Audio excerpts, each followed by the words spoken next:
Good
afternoon, everyone, and welcome to our Urgent Protect Our Province COVID-19 briefing for Alberta. This unplanned broadcast is live streaming from the traditional and ancestral territory of many peoples. We are grateful to live and work in Alberta, a province on the traditional territory of 48 different First Nations and the unceded homeland of the Métis Nation. Today's conversation is being shared in ASL. This conversation for the public is also being shared live on YouTube, Twitter, and Facebook. Since we began these briefings, we have promised Albertans a regular panel of doctors and experts who endeavour to bring timely, accurate updates on the COVID-19 crisis in Alberta. And that is why we are here today.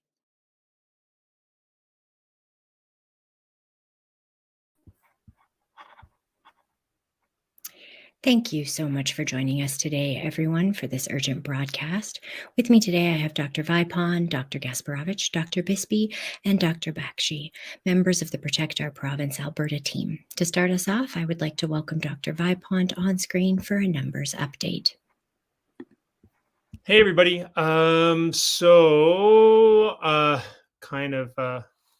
In a strange twist of fate, the numbers were released 2 minutes ago. Usually they're released at 3:30, but more recently on the days that we're broadcasting, they tend to be released a little later. I'm sure it's coincidental.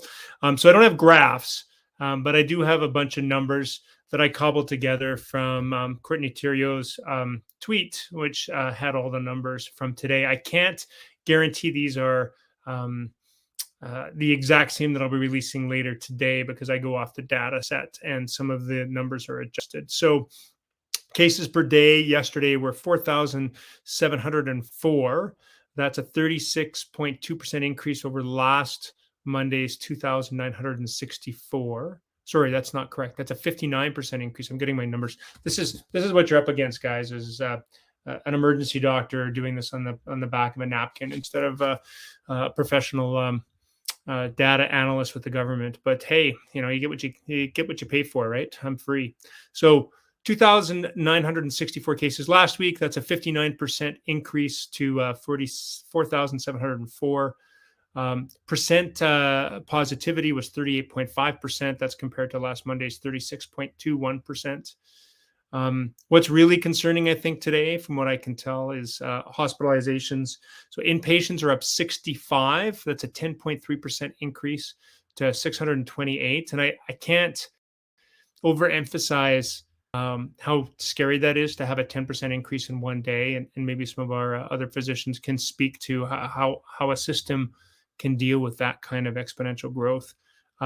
Similar numbers for ICU, up a total of 8 to 80. That's an 11.1% increase, and 8 deaths. And unfortunately, I don't have the demographics of those 8 deaths, and I am not able to report at this point on pediatric admissions. But I think, Michelle, I should have that information by the end of the session today, as the other people I work with data roll that information out. So maybe I can do a quick update at the very end. I have one slide to show, thanks to a Twitter user who pointed this out, that this information now exists on the stats website. I just want to point out that there's 5,427 healthcare workers with active COVID at this moment. I'm not entirely sure of the denominator of that. I think it's around 110,000 which means approximately 5% of the workforce is out of commission at the moment.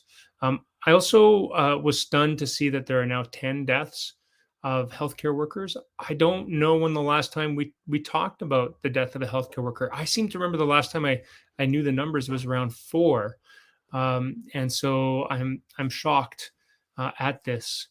And I also want to acknowledge the death of a teenager yesterday.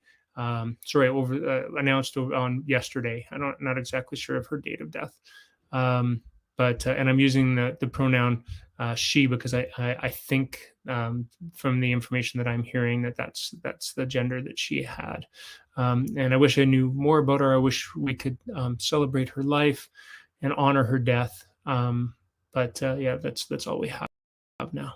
So if we can turn it back to you, Michelle. Thank you very much, Dr. Vipond. Looking at those healthcare worker numbers is truly alarming to me. A group of humans who have given so much to Albertans since early 2020, and they're experiencing this robust impact of this virus on a daily basis that I can't even begin to imagine. From the moral injury to the ongoing traumatic toll on their mental health, the physical effects of COVID-19 are again plaguing our healthcare workers in massive numbers. Over the last couple of weeks, the viral impacts of Omicron have joined many Albertans in their homes, including in the home of one of our regular contributors, Dr. Bakshi. Dr. Bakshi, thank you so much for joining us today while you are still recovering from COVID-19. Thank you. As we begin looking a bit at your experience and with the constant narrative around the mild nature of Omicron in vaccinated populations, would you mind if I asked you your vaccine status? Yeah, so I'm triple vaxxed. All 3 doses that I received were Pfizer, and my booster shot was in November. Thank you very much for sharing that with us. Could you tell us a bit about what the last couple of weeks have been like in your home? Yeah, so, obviously, I think everybody, and not just healthcare workers, has been working very hard for the last 2 years to try to avoid getting infected, trying to avoid passing it on. And certainly as somebody who's done a lot of frontline COVID work, this has been something that I've been worried about for 2 years and felt pretty confident in the things that I was doing over the last 2 years to protect my family, to protect this virus from coming in. And last Monday, my daughter, I was out of work and I came home midday and my daughter just didn't look great. And so I took her temperature and she had a fever. And we had some rapid tests at home. So we immediately rapid tested her and she was positive. And mind you, we didn't do anything over the holidays. In fact, I was working over Christmas, and for the New Year's week, we didn't do anything. We didn't go anywhere. And she has a twin sister, so we tested her. Her first rapid was negative. My first rapid was negative. My husband's first rapid was negative. But, and I think a lot of families and young families can probably relate to this. My family, we're very, very snuggly. We're very, very close. And it was quite impossible to isolate away from my children. They're 8 years old. Excuse me. And so at this point, we assumed that we were all exposed. We tried to do our best to stay as safe and apart as we went, but an 8-year-old who is sick wants their mom. And so we all decided to isolate, even though as a close contact and without symptoms at that point, I could have gone back to work. I could have gone to my clinic and continued to see patients. I decided not to. I decided to shift to virtual clinic for 2 reasons. One is to make sure that I wasn't transmitting anything to patients that I was seeing, but also to be there for my child.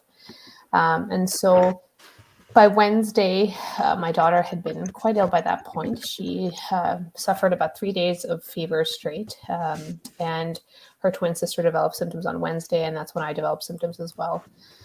So I'm currently on day 6 or 7 at this point.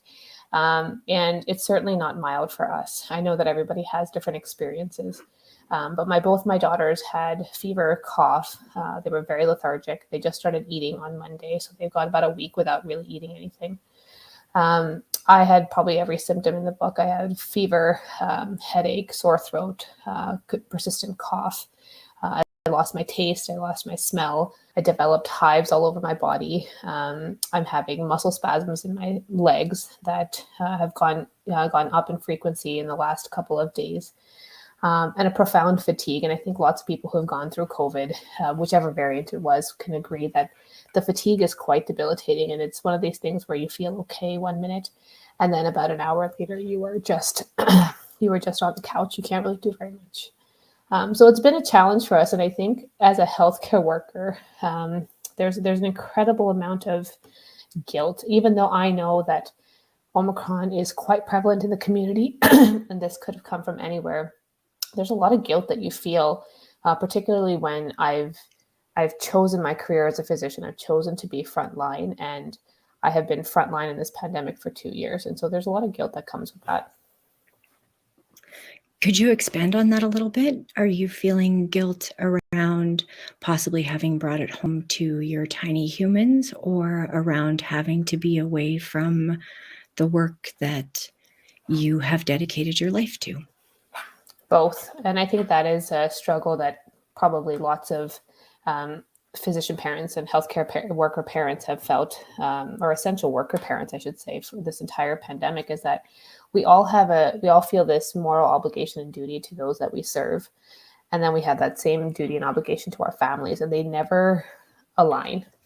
So, right now I'm at day 6 or 7. So by the algorithm for return to work, if my symptoms are starting to improve and I've been fever-free for 24 hours, I could return to work. And there's a big part of me that knows that my colleagues in the hospital are suffering. We are dealing with gargantuan numbers of patients, not just COVID patients, but patients in general. And we are seeing so many of my colleagues test positive and having to go on isolation. And so our backup rosters are very, very thinned out at this point. And so that there's a big part of me that says, take some Advil, let's go to work, let's figure this out. And then there's another part of me that says, no, my kids still need me. And then there's that third part of me that's not very loud, but thankful to my colleagues here in POP, that tells me you need to rest and you need to sit down, and you're not going to be of much use to those same patients or that family members if you're not taking care of yourself. And that voice, I don't think is very loud for many of us.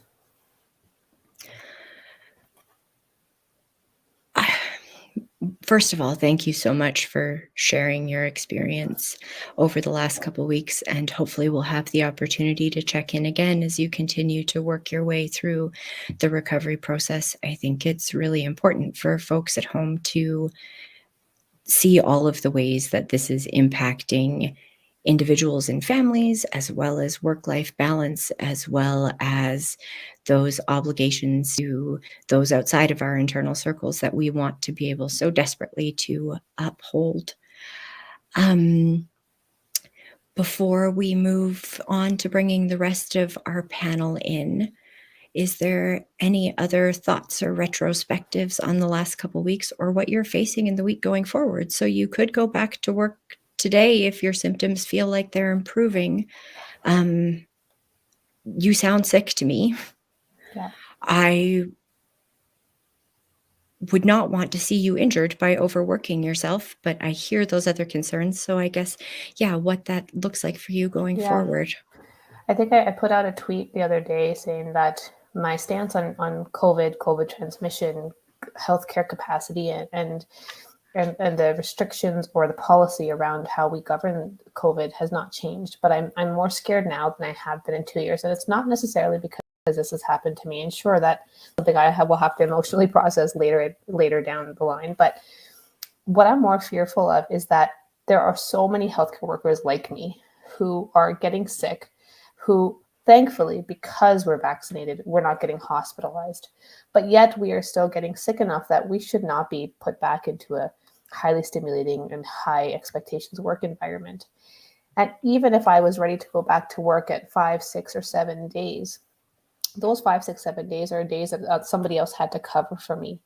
And the pool that we have, whether it's physicians or nurses or allied health, to be able to cover off these gaps is very, very slim to begin with. And we haven't even started to talk in this conversation about the load of patients that we're seeing in hospital. So we're not even talking about a baseline workforce that we need right now. We actually need 33 to 50% more workforce than we have now to deal with the demands. And we're actually 33 to 50% less than where we need to be. So that is my biggest fear going forward. It's how are we going to mandate that? And there's going to be more and more physicians and healthcare workers like myself who are going to say, well, I think I feel okay enough to go back, so let's go back. I don't know if you know the answer to this, and if anyone else on the panel is aware, please just raise your hand there in the background and I'll bring you on up. I've seen of differing accounts / studies on how long you are in that infectious window from when you test positive. Does anyone have any current data on that they're aware of? Just because given that you're still symptomatic, as much as day 5 is a potential return to work day, is it safe to go back out in public? Yeah, I don't know that I have the exact answer. I know that there's some studying or there's some conversation around Omicron having a shorter window, and I don't know where the 5 and 10 day rule actually came from. I suspect it has more to do with workforce planning than infectivity, but we would hope that there was some science and evidence around that, but I don't know the specifics of that. As we move into our roundtable conversation, I'm going to bring up Dr. Vipond, who does have some thoughts on that question. Yeah, I can speak a little bit to that. There was some new data out of Japan, just I think a couple of days ago, that talked about 30% ongoing infectivity at 6 days. I'm just going by my memory, so I could be getting some of this wrong. So forgive me if that's the case. And my understanding is the original pronouncement by the CDC was based on 2 things: a request from, I believe, a number of airlines that. Again, as Dr. Bakshi said, has to do with workforce requirements. And then some data from pre-Omicron times. And so Omicron is not like the other variants. There's a lot different with it. And I think we're learning now that the infectivity is a little bit longer. So it's a bit of a gamble because, as Dr. Bakshi says, if she needs to go back to work on earlier than, like if she were to go back today, there's a good chance she would still be infective. And so, great, you have 1 person back, but what if Dr. Bakshi infects 3 other people or 5 other people? So you're +1 - 5. And I'm not really good at math, but arithmetic says that that's, I think, overall a negative. So. I'm going to bring our other 2 panelists into this urgent briefing conversation, Dr. Bisby and Dr. Gasperowicz. And to start us off, I am going to welcome Shannon from CTV Calgary into the conversation. Shannon, I'm adding you to our stream to ask some questions of our panel. Thank you so much, Shannon, for joining us. Thank you so much. I guess I just want to go back, Dr. Bakshi. Why was it important for you to come out today and share your story of dealing with COVID right now? Thanks, Shannon. I think it was important because I know so many of my own colleagues and healthcare workers that are going through this right now. And I think that really we're not talking about the dire need for staffing that we have in the hospital system. And we talk about hospital collapse. We've been talking about hospital collapse for the last so many waves. And yes, hospitalizations are going up, and today's numbers frankly scared me, the big jump that we had. But what's also happening is that while hospitalizations are going up, our number of available staff is going down quickly. And by quickly, I mean every other day I'm getting, hey, Dr. Bakshi, I'm positive. And these are people that are either, learners, residents, nurses, my colleagues. And those are people that we need to be able to replace so that patient care can continue. And there is this duty of I need to go back to work whenever my colleagues need me. And I think we need to talk about that. And the second piece is that I really wanted to highlight that for me and for my family, Omicron was not mild. And I think the definition of mild has been thrown around quite a bit. And mild in my definition is I didn't need to go to the hospital and be intubated.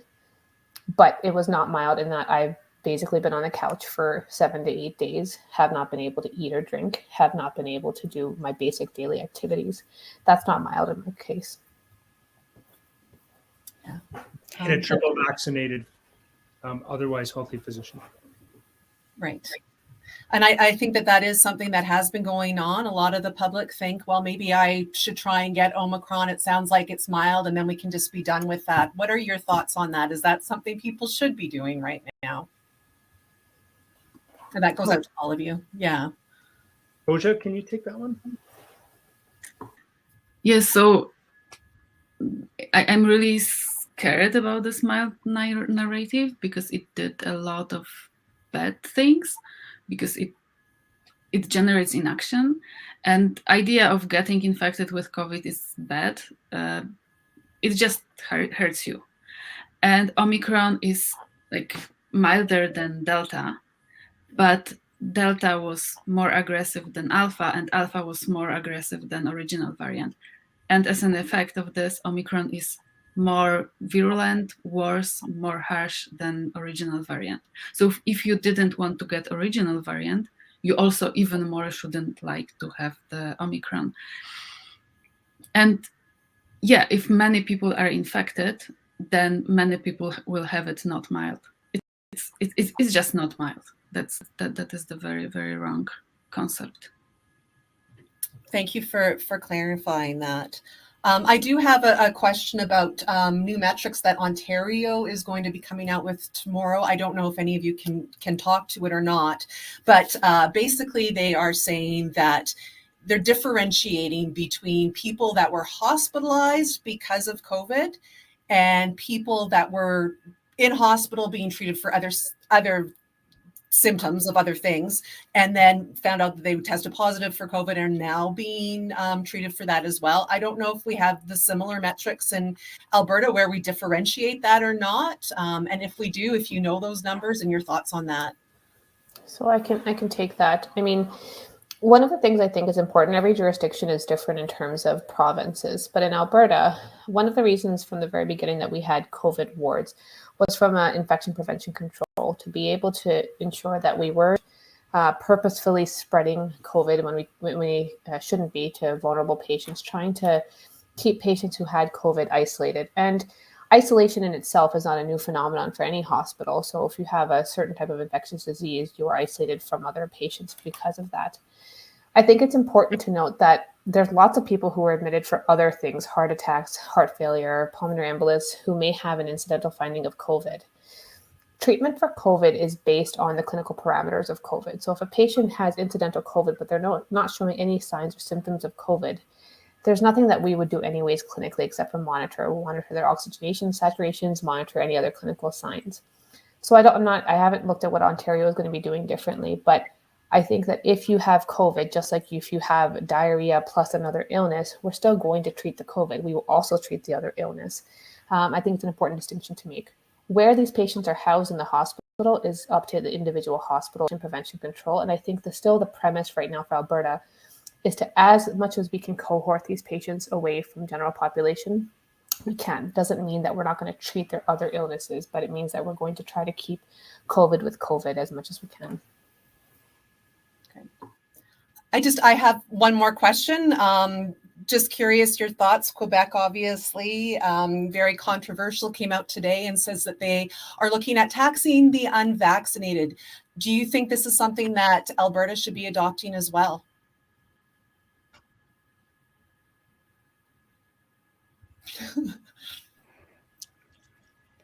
Anybody want to share some initial thoughts on that? I'm quite interested to see how they are planning on implementing that in terms of, is it if you are not vaccinated and require care for COVID, there's going to be more of a cost associated to it? Or is it going to be plain and simple, if you don't get your shot, you now have, I guess, X number of dollars a month? Michelle, I can maybe I won't speak for POP, I'll speak for myself as a practitioner, that I think I don't know why Quebec is doing this. I suspect because of the volume of patients that they're seeing in hospital. But I think as an individual practitioner, individual healthcare worker, we're not going to be denying care. We're not going to be looking at vaccination status and determining how we treat a patient. So I think it'll be interesting to see exactly how Michelle said, how they're going to enforce this, how they're going to determine who exactly is fined or taxed or whatever languaging they're using. But I think when it comes to healthcare workers, I'm very hopeful that they're not putting this on individual providers to make that call.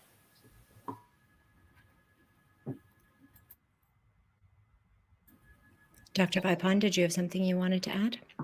I think Kate first. Kate wanted to broaden out on the five-day questions. She may have some other things to say, and then I. Oh yeah. I'll quickly I wanted to add to what Dr. Bakshi just said about this Quebec issue as well.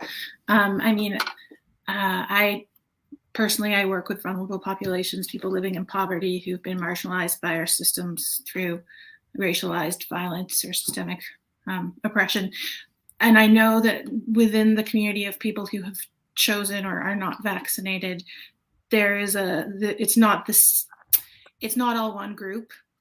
There's people who aren't vaccinated for access issues. There are people who aren't vaccinated because, they grow up in the residential school system and don't trust doctors. And I can appreciate that. So I worry with this kind of tax, as Neeja said, not just is it healthcare workers who are going to have to implement this, but how are we going to make sure that the tax isn't harming more than it's helping, I suppose. Be my thought. It makes me nervous. I don't know a lot about it, but from a equity issue perspective, it does make me nervous. As to the 5-day changes that we were talking to previously, and what evidence is there? I've been asking since the last time I was on POP. I attended a primary care session and asked. And no one has been able to provide any evidence to justify this 5 days. There's a lot of hypotheses. There was one study, I think, that showed for Delta, the average clearing time was 5.5 days. And there was a, pulled out of the air, hopeful, well, Omicron comes on more quickly, so it should clear more quickly. But I've seen no actual evidence of that. So I am very uncomfortable with this 5-day rule. I don't think it's based in evidence at this point. I think it's based in worker need. And I think that, as we've previously discussed, it's a huge violation of worker safety rights. I can't imagine what it's like being a teacher showing up at school this week, knowing that you're not being kept as safe as you could be. The same for frontline healthcare workers who are showing up, still sick, potentially worried that they're infecting their patients, worried that their coworkers are infecting them. Yeah. Dr. Vipond? Yeah, I just wanted to speak briefly to some of the unknowns with Omicron, because some people have said it's like a whole new virus. It's like basically, the other variants were kind of twists on the same theme, and Omicron's a little bit like a different theme. So one of the things we've talked about is milder being less COVID pneumonia, that it seems to replicate more in the upper airways rather than in the alveoli. So it causes less essentially suffocation, low oxygen levels requiring intubation and requiring the ICU. So that seems on the surface quite good. Because we don't like intensive care patients. We like them. We just don't like a lot of them, right? Like, we don't want people going down that path. We'll care for them if they exist. But what that's mean is there's lots of other elements to this illness. Elements like people with diabetes going into something called DKA or renal failure. Other causes. So even if you're incidentally found to have COVID, often that will prolong your hospital stay. Or someone who otherwise was coping quite well in public, in life, having to be admitted for an exacerbation of an existing disease, like their heart failure getting worse. But there are some unknowns we still don't know. The biggest one that I'm worried about is that we know that with the previous variants that this isn't restricted to the pulmonary system. You had Dr. Bakshi talk about hives and leg cramps, and so we know that things are going on outside of just the lungs. And some of those people have gone on in previous variants to have long COVID. Long COVID is a long-term, at least 2-month disability. Some people longer. Some people seem to be going on for years with this. And the best stats that I've seen is 2 to 10% of pediatric cases and up to 30% of adults. And that's irrespective of the original severity. So that doesn't matter whether you're hospitalized or just the sniffles. All of those people can go on to have some of these symptoms. And essentially, we have no idea what the impacts are of Omicron. I mean, by definition, if it's a long-term illness, how do we know? I think we're about 7 weeks into this Omicron knowledge. With South Africa, I think it was the third week of November where we initially saw it. So it's by definition too early to know if there's long-term impacts from this. And so that's really worrisome. And the final thing I'll just say is that, and people aren't really aware of this, but the South Africa mortality curve hasn't peaked yet. Neither has the Denmark mortality curve or the UK mortality curve. Those are all countries that are ahead of us. And so there's a chance that with previous waves, there was this like pretty straight up and down curve with mortality. There's a chance that there'll be a long tail to this mortality curve, which means that although, at this point, it looks like, wow, we're doing great. Not as many people are dying. That may be too soon to call. So I'd like to be talking more about the unknowns. Does that answer all of your questions for today, Shannon? Thank you so very much for joining us. Feel free to come back anytime. As we say goodbye to Shannon, we'll turn over to some questions from folks at home. While I was soliciting some questions today, I heard from a lot of Albertans on the lack of transparency from our medical leadership and concerns from Albertans about safety, even in terms of things like seeking hospital care, with a lack of transparency and understanding around what's really going on. Sort of reminiscent of our conversation that we had moments ago with Dr. Bakshi, in terms of she could go back to work today, but we still have a clear understanding of transmission window. So what are your guys' thoughts on that? Maybe I'll start with you, Dr. Bisby. Thanks. As a community practitioner, I think that's one of my biggest frustrations right now is the lack of data that we're having. And that it's a problem for me for a number of reasons. Throughout this pandemic, our government and Dr. Hinshaw have been very vocal about taking personal responsibility and kind of assessing personal risk. I recall in the summer about back to school, the emphasis was on parents. You need to assess your child's risk and do what you feel is safe. Since mid-December, with the collapse of our testing system, they've basically just removed all the data. The rapid tests at home are helpful in determining if I have COVID, but I don't know about all the children at school for my children. They don't have to report, schools don't have to report anymore. Great. So how is a parent to figure out if their child's class has an outbreak? I learned today that the oil and gas camps are decreasing the reporting and testing. So awesome. We have workplaces which we don't know are safe. And you do still have a large part of the population that for whatever reason is unvaccinated, be them children or adults. So the government seems to be taking away our data to make the decisions that they're put on us. And if you're going to have a policy or many policies based on personal responsibility and self-risk assessment, then you need to give us the data. The other way this is frustrating me right now is that in the most of COVID, most of these waves, except maybe the first couple of months when there was a lot of unknowns, I, as a family doctor, have felt very safe saying to my patients, you need to go to hospital, you need to go for that diagnostic test, you need to go to urgent care. Yes, COVID is a thing, but the hospitals are doing a great job of keeping you safe from getting infected while you're there. I cannot say that with confidence anymore because I'm not getting the data. And I know healthcare workers are going back sick. Does that mean infectious? We don't know. So what do I tell my patients now? I no longer can confidently say, yes, go seek the care you need. Now it's what's going to be the worst harm. getting a COVID infection or not seeking timely care? And I don't have the answer to that. The people who could give us that information and help us make those decisions they're just getting rid of testing. They're getting rid of data by the press conference. So soon, other than ICU beds and deaths, like those are going to be our metrics. Like, how many people died? Do I send my kid to school? It's absurd.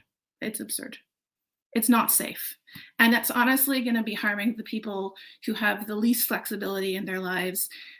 Single parents who have to send their kids to school, workers who have to show up for work, don't have union protection. Once again, they will be paying the price for our policies.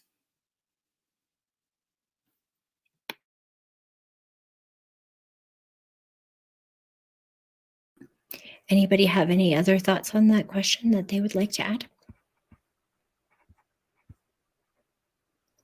Then I will move on to a next question. This one's a little bit specific, and I don't know if I have seen any research on this, but a question that a lot of folks have been asking is, given the current high community transmission rates of COVID, can anyone on the panel speak to the potential for transmission via the eyes?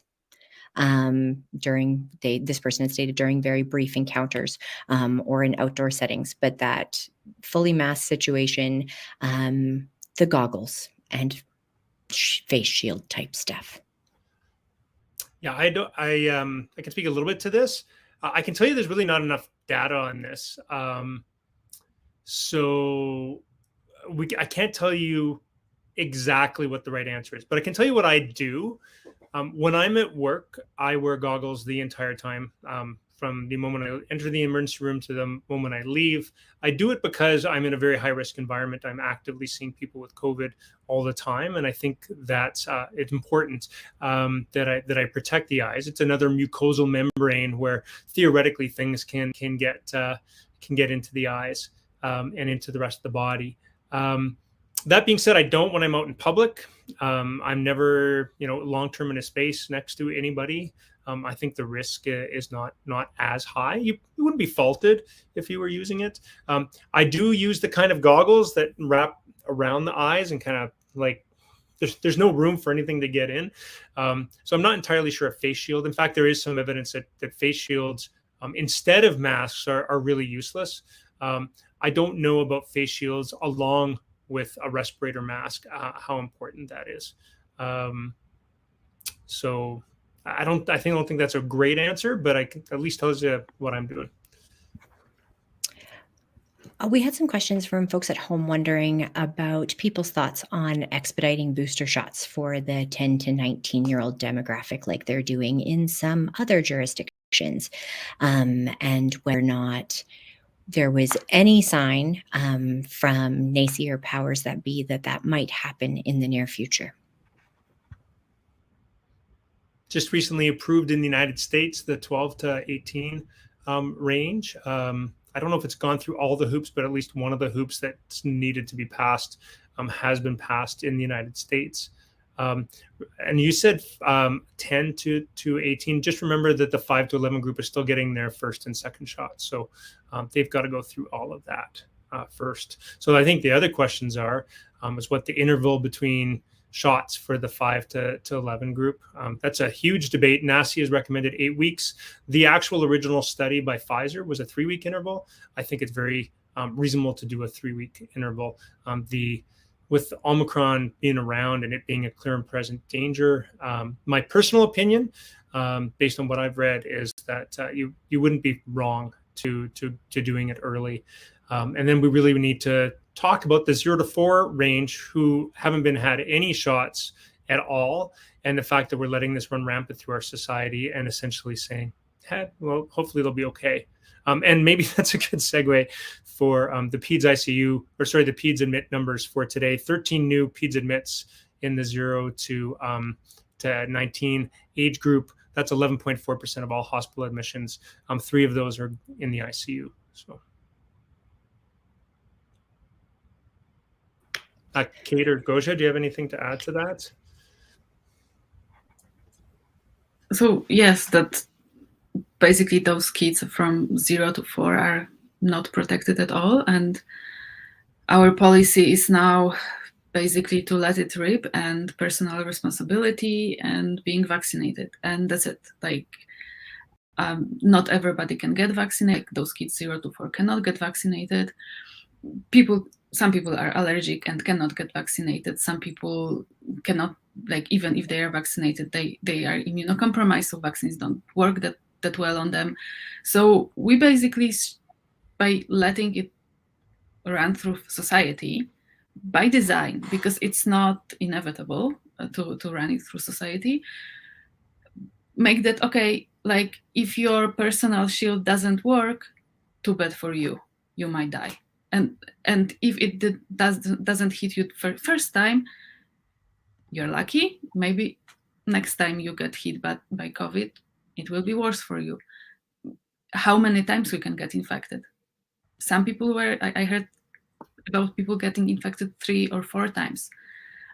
So the message that is out there, and actually there are 3 messages that are 3 narratives are very harmful, and they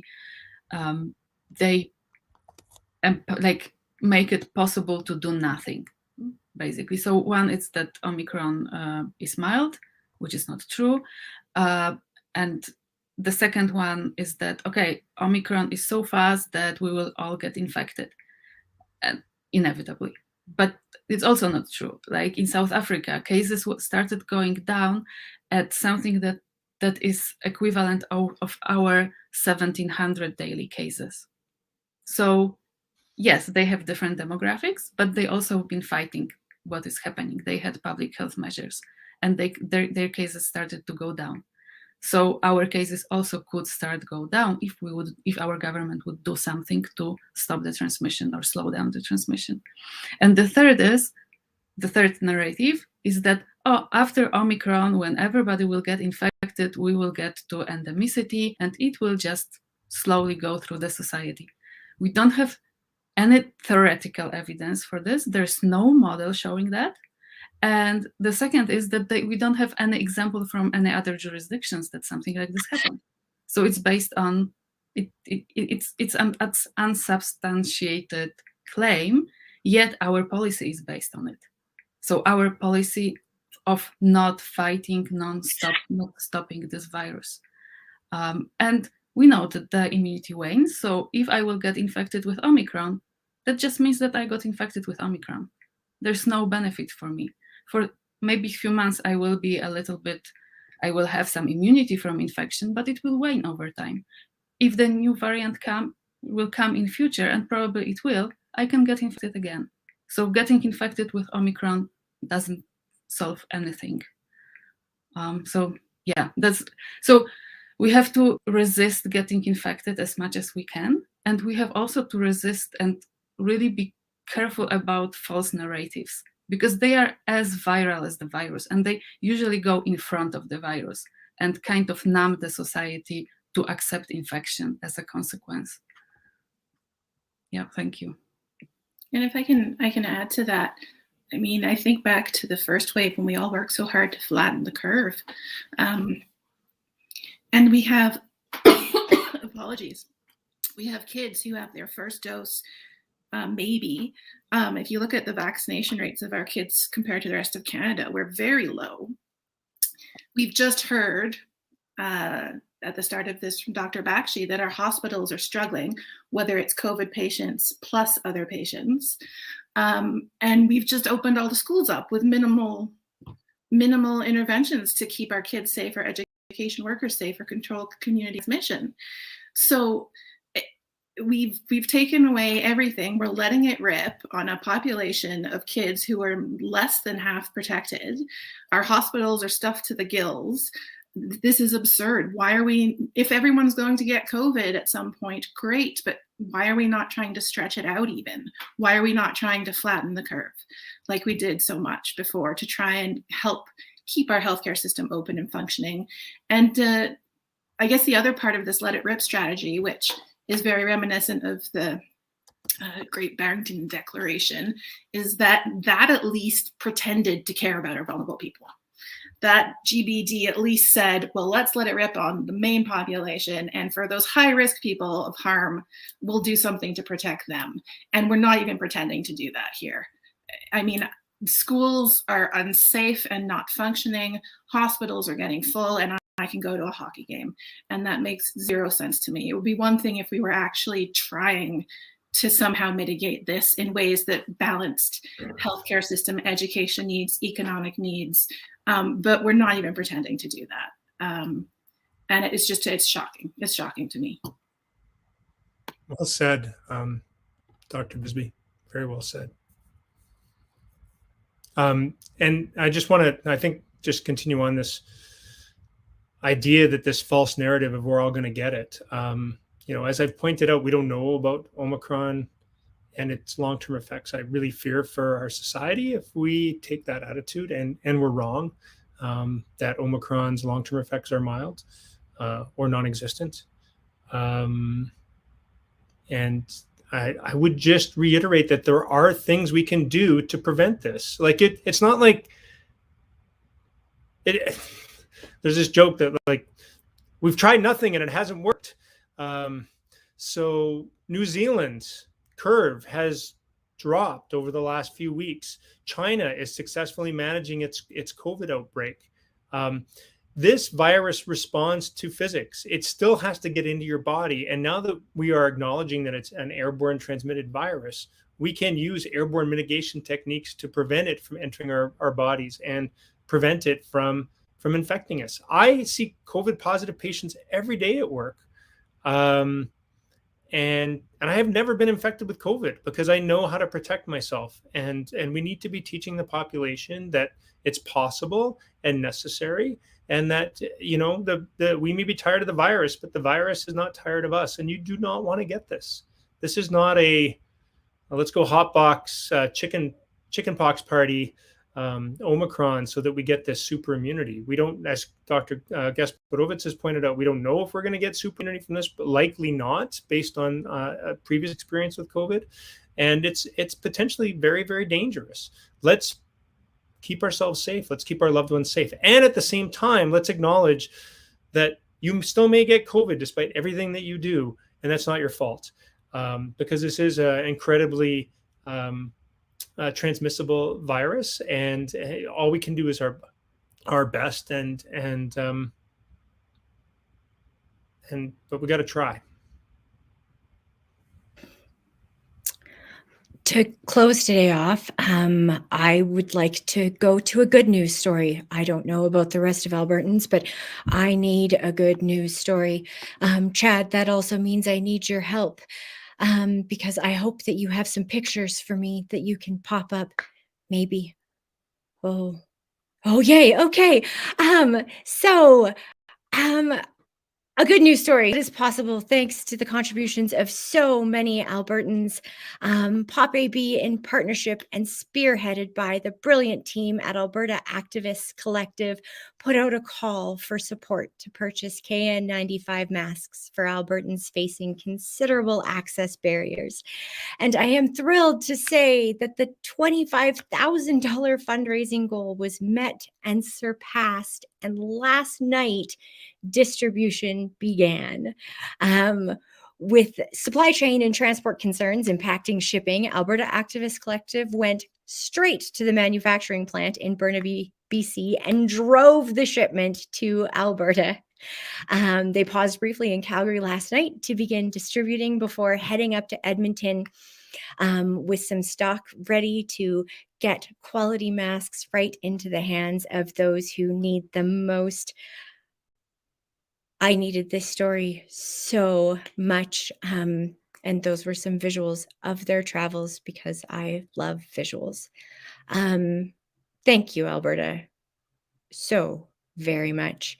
And again, huge thank you to the team at Alberta Activist Collective for spearheading that initiative and giving folks who had the ability to an opportunity to contribute to something that will help, relieving some of the powerlessness that I think all of us feel.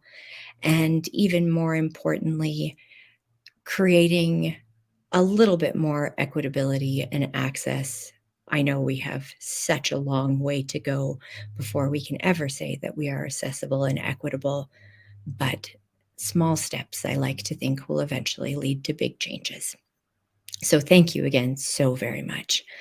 We will be back tomorrow for our regular stream looking at home isolation and limiting the spread of COVID when part of your cohabitation crew is ill.